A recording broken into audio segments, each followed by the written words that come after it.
The Awoken of the Reef. Illyn. In the bomb-walled passages of the palace called Processes and Services, the screams have stopped. "I've never heard it quiet before," Lissel whispers. "Are they gone?" But she knows, as Portia and Naskia know, as Illyn herself knows, that the Taken have not gone. Not very long ago, Processes and Services was the place Illyn and her sisters came to make the Desolates. Items of technology imbued with the dry husk power of Oryx's Taken. Illyn was the first to stand as living conduit, the first of the Techians to use that deep interior fault line, that fundamental Awoken schism as a bridge. She remembers the endless, awful, infinitely malicious screams of the things. But she also remembers the whispers, and if the screams are silent now, the whispers are louder than ever.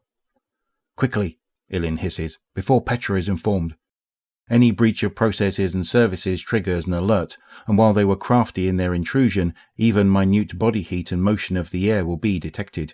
We must ask our questions and go. Brave Portia leads them to the cell she selected for their use, a vacuum-gap sphere of relic iron coated inside and out by signal-deadening spinfoil. It hovers in suspension, a black miniature traveller, a pearl formed around a hideous interior floor. Illyn opens a needle-thin access port. The stink of ozone rolls out. There is a Taken vandal within, flexing and shuddering through nameless permutations of blissful agony.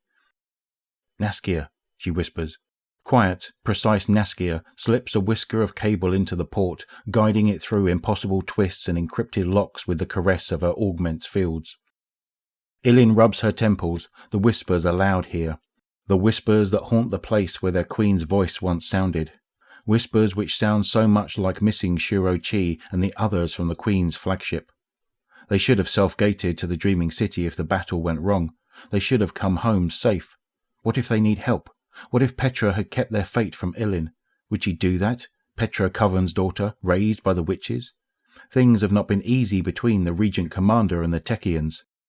"Ready," Naskia offers the splayed end of the cable to them. "Be careful, all of you." Their augments sink in a stutter of light, like a sunbeam passing over a field of diamonds. Inquisitive Lissel forms the first question.